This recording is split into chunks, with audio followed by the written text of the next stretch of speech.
Salam sahabat, ini adalah cara menelusuri paper penelitian yang mau kita pakai. Misalnya kita punya judul ya, virtual reality. Ya, kalau kita cari, dia akan menampilkan hasil pencarian yang mungkin berhubungan. Nah, yang menarik kalau kita mau tahu yang bagus, kita jangan sort by relevance, tapi sort by influential paper. Setelah kita punya ini, nah kita mau dia 5 tahun terakhir saja, ya, atau bahkan tahun ini, karena kita ingin tahu mana yang paling berpengaruh. Tapi saya ambil 5 tahun terakhir ya. Nah, jadi saya mau tahu mana yang paling berpengaruh dan kemudian saya pengen baca papernya, saya pilih yang has PDF.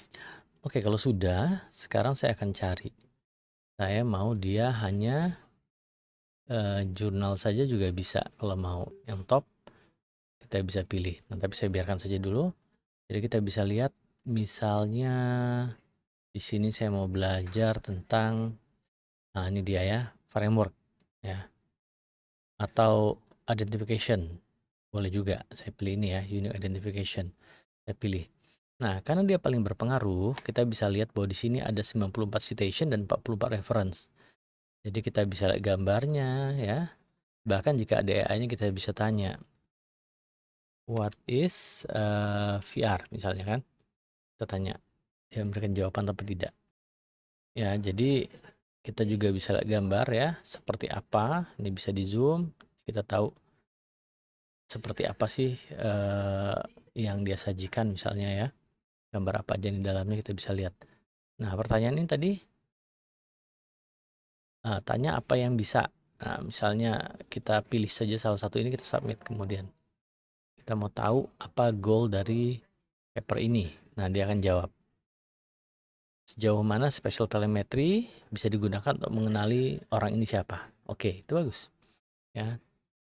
Nah, dan menariknya dia ada too long don't read version ya, TLDR. This work is for the first to really demonstrate the extent of which biomechanic measure face unique identifier in VR on par with widely used biometric such as facial and fingerprint recognition.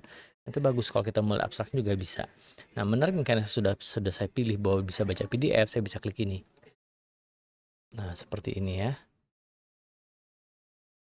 Nah, ini bagusnya ya. Kita bisa download kalau kita perlu atau kita bisa navigate. Ya, kita mau lihat. Isinya juga bisa. Oke ya, saya back lagi.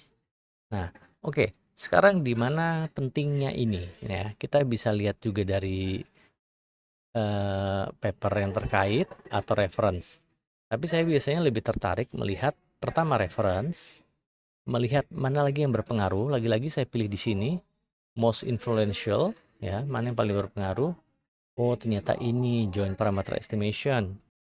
Kemudian yang lain, nah ini dia user profiling. Oh, ternyata ini berpengaruh. Tapi saya juga mau tahu siapa yang terbaru yang mensitasi dia. Kan kita bisa lihat di sini dia 2023. Pasti ada yang lebih baru dong, sekarang 2025 soalnya. Nah, kita lihat mana yang berpengaruh. Kita sama ya, kita mau lihat mana yang sekarang eh, yang paling banyak influence-nya. Nah, ini dia. Nah, ternyata pakai mesin learning, penelitian lebih lanjut. Pertama dia ingin tahu bisa nggak dideteksi, kemudian dia akan coba deteksi melalui mesin learning di penelitian yang lain nih. Nah, kita bisa buka ya. Kemudian ya udah. Nah, ini bisa kita bahas. Nah, tapi ini menariknya ya, ini kan nggak ada PDF. Kita bisa saja balik, kita cari yang ada PDF-nya. Nah, kita membaca yang ada PDF saja pokoknya. Misalnya seperti ini. Cognitive state. Kalau ada PDF, kita biasanya bisa baca dan biasanya ada AI-nya dan lagi-lagi kita bisa lihat. Nah, seperti ini mulai koleksi pelan-pelan. Ada bagusnya kita sign in supaya kita bisa save ke library ya. Oke, semoga menawarkan. Salam sahabat cerdas.